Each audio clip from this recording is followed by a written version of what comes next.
হাফেজা হব, আলেমা হব, আল্লাহর কালাম পড়ে। দেরি করো না মাগো তুমি, সাজিয়ে দাও আমারে।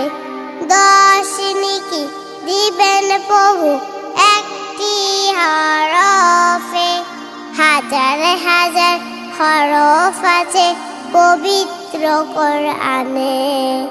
10 নেকি দিবেন প্রভু একটি হরফে, হাজার হাজার হরফ আছে পবিত্র কোরআনে। দুনিয়াবি শিক্ষা মাগো আসবে না কাছে কবরে। দেরি করো না মাগো তুমি, সাজিয়ে দাও আমারে। হাফেজা হব, আলেম